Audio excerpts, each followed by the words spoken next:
Welcome to the Hamilton-Madison House Intergenerational Podcast. My name is Raymond Ramirez, and I'm the Youth Development Coordinator here at Hamilton-Madison House. Part of our oral history project, we wanted to take some time to talk about racism yesterday, today, and in the future. So first, can we go around and introduce everyone? Hi, my name is Mackenzie. I'm 15, and my aspiration in life is to help everyone in my community and anyone I can possibly. Oh, hi, my name is Helen Moy. I have been living in this community for more than 50 years. But of course, I'm not going to tell you how old I am. Hi, my name is Jorge Medina, and I'm part of the community. I lived here since 1978. I became a member of the community member, and I'm here to help in any way I can. Hello, my name is Cody. I'm 17, and I've recently become a participant in LIFT, only about last year, new member to the community. How long has it been in the How long have you been in the neighborhood? I already mentioned it, more than 50 years. Yes, like I mentioned earlier, I've been here since 1978, so doing the math, I don't have a calculator in front of me right now, but yeah, it's been a long time. Have you ever personally experienced or seen racism? If so, how and when? Personally, even I have been living in this community, but since I'm from Hong Kong. I was born in China but raised in Hong Kong. When I was 1 year old, my family moved to Hong Kong.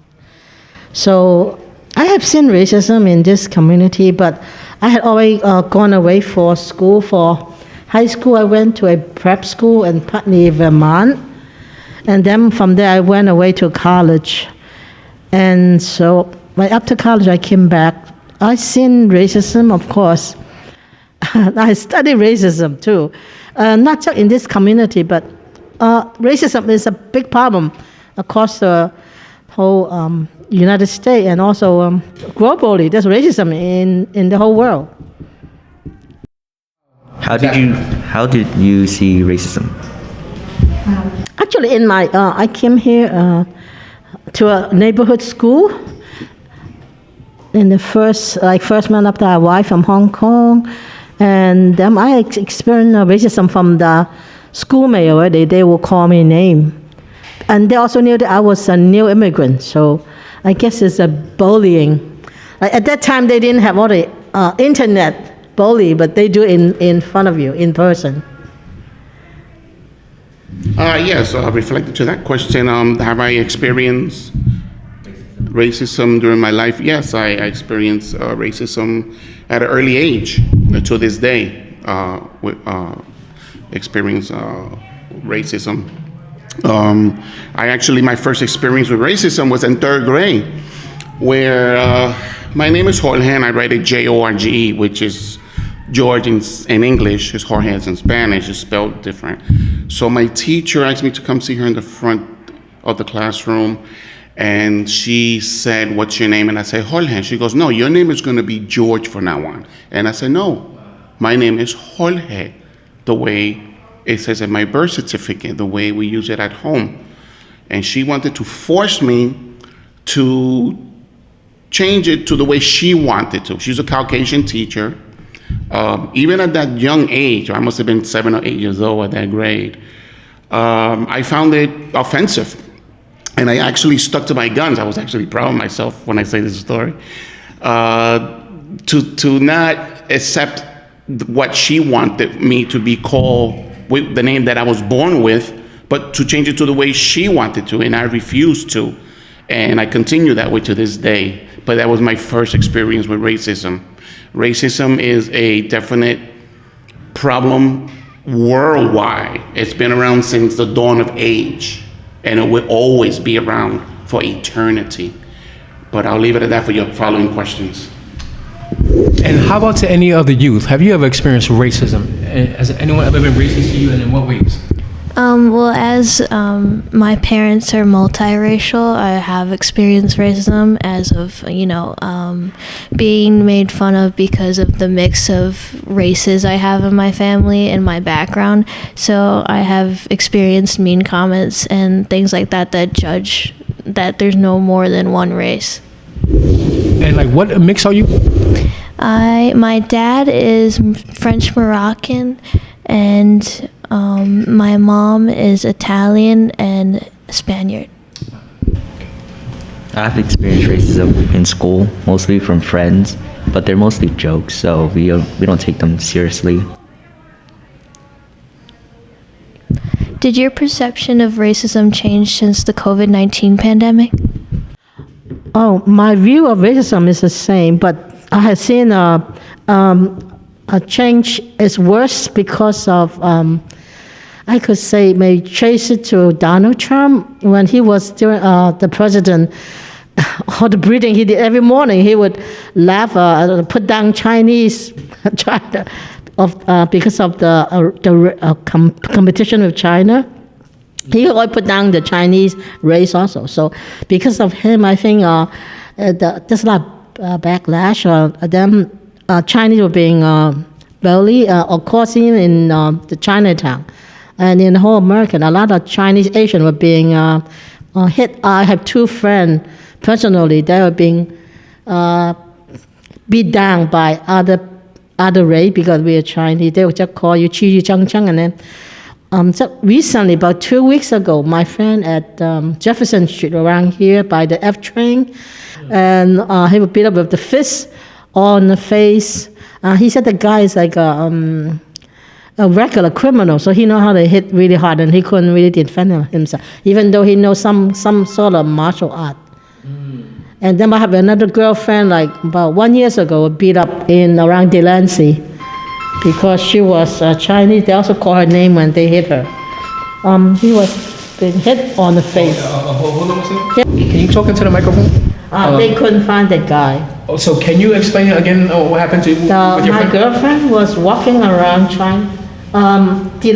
Delancey, and she was confronted by a white tall guy, and he just make some racial slang and start hitting her on the head.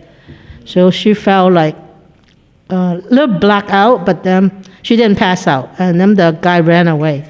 But there was a flower shop nearby, so they called the police for her. They haven't caught the guy yet. And recently, during this COVID, there were a lot of hatred against Asian American. Then they blame because of the COVID. They blame is because the virus came from China. Yes. The question was, did your perception of racism change since the COVID-19 pandemic? Believe it or not, my opinion is that from the COVID pandemic, racism, no, I don't think even racism had to do actually nothing with it. No, I'm pretty sure that some people might disagree with me, but yeah, I don't think so. I think actually where Helen was saying that when the Donald Trump era came in, and back in 2016, he kind of catered to the racism in this country specifically. He opened up a can of worms to have those people that were like closet racist people, but like during the day they're friendly, then during the night they're really racism. But he opened up those doors for these people to outlash more, to make it kind of an organized racism type of group, which is actually, that group is actually the Republicans, which is in Congress, which just gives them upper hand of power. That's why they want so much power now. That's why Donald Trump has a base. His base is all racism. That's why they no matter what he does, he gets away with it, because they don't care what he does. All they care about is that he stands with them to support them with their racism, but they just want to have kind of a dictatorship with him so they could continue as a Caucasian country with the power and the wealth. That's the main objective that I see with racism opposed to the COVID time. What are your thoughts? What are your thoughts regarding racism in the future? Will things get better or worse? The future as we are right now sitting here is going to be changed so dramatically because of the AI. Right now, before I came here, I was even thinking to go to the ChatGPT and ask the AI, what can we do about racism in America? Because they're the smarter, right? They're smarter than us. So That's maybe they have the solution. Because racism has been in America, focus on this country right now because we live in here. forever. So how can we know it's there, but what can we do about it? I mean, since Martin Luther King Jr. and since all the people that have stand up and sacrificed themselves for changing and making it better for us, but have we done enough? And is what other way have we haven't touched yet? So I'm gonna we should go ask for the AI, but actually. In few years, they said AI gonna be like supersede human being. Maybe at that time we could band together too. Because That makes so much sense. Yeah, yes. That makes so much sense. Because we know if we don't stand together, we'll be conquered by the AI race. That's so true. How about you? In terms of the future and racism, like how do you see? But specifically the future of the country, or worldwide, or? Yeah, in the country. Regarding any way that you take that question. Well, Will things get better or worse?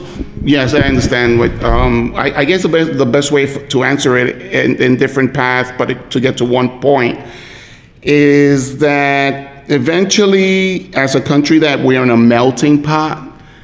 You know, most people that are racist and they don't want to have nothing to do with people of color are going to have to accept it if they want to live in this country.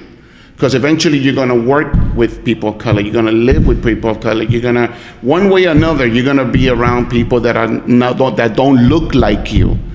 Doesn't mean that they're going to have to suppress themselves on you, but it's the type of country that we are. And if we don't work together to maintain the democracy and maintain ourselves as Americans and human beings in this country, and we're going to choose to do what certain small groups want to do, which is divide the country, then that's only going to hurt this country, being the most powerful country in the world. And allowing that to happen, it reflects to other countries, which it wouldn't be a good thing. But I think overall in the future, with a humongous struggle, which is actually we're going through that struggle right now, is we got to overcome racism by accepting each other. And it's not going to be easy. And of course, maintaining democracy in this government also, which is a large part of that unity. Yeah. So he started talking about like what can we do to improve racial relationships? Like that's some of the stuff that you talked about. Anyone else have any? Go ahead. In terms of idealistically, you could tell people until your face turn blue. You need to accept everybody. You gotta treat everybody the same, equality, everything. But are they gonna do it? I think we need to structure the system, like in education. You train little children, even train the family too, because a lot of racism are taught in the family. You had to maybe even make the crime and more severe when you lash out racism. If the teacher, like what you mentioned in your school, would do that to a kid, the kid should report the teacher. Sometimes should have severe punishment, a crime, make the crime very severe about racism. And how about to any other youth in terms of your ideas about what can we do to improve racial relationships in America? Well, I think like a start would be through the education system, because as we are young, we should be learning about, racism and what it contains of, and how we can prevent from continuing in the future to pursue those racist ideals that are modernized in like the society. So education should definitely be a way through to the future to like better racism and stop racism eventually over time. And how much? I would agree, definitely attacking the youth and trying to change their ideals, because they're after all our future and they change the world.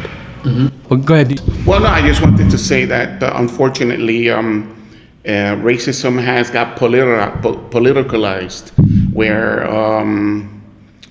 you have basically out of the two parties, you have the Republicans, pushing for racism basically, but then the Democrats are against it. But then what happens is that the Democrats are going too woke, where if you don't agree with them, they want to cancel you. So that's also negative. So to me personally, my opinion is like there's really no like perfect solution. everybody individually is going to have to accept what we are going forward.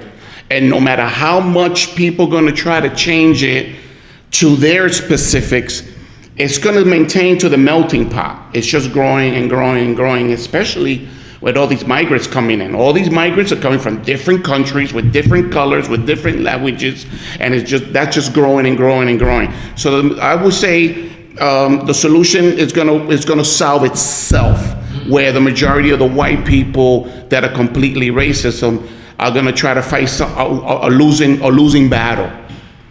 You know, because the community, the environment, the country, everything around them is just compressing their world, whether they like it or not. And that's really not a bad thing. It's just that what's around you doesn't exactly look like you and might not think like you, but it doesn't mean that that's a violent or aggressive or hostile thing. It's just different people that look different with different languages. And we're gonna have to learn individually within communities, within families, to accept each other. And I think that parents should explain these things to their children as simple as a simple thing as you're gonna go to school and it's gonna be kids that are different hair, different skin, different language, different looks. So just because they're different from you doesn't mean it gives you the right to treat them different.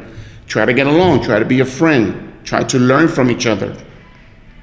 From that young age up, you know, because basically even like rich, wealthy people that are racism, they only have an X amount of time to isolate themselves. You know, you can't isolate yourself forever if everything around you is changing. And even the rich, powerful people have to go out into the world to live, so they can't avoid it. And then I just want to say, you know, just to end it, like programs like this, right? Programs like LIFT, programs like Hamilton Madison House, where we're trying to bring young people together and bring seniors and young people together. I think it does a lot in trying to do that, though. And if there were more programs like this, I think that it would definitely help. Well, I want to thank you all for taking part in this podcast here at Hamilton Madison House as part of the LIVE program. I think that, you know, you all definitely added so much to this conversation. So thank you all. And to the future, man, to a better future. Amen. Amen.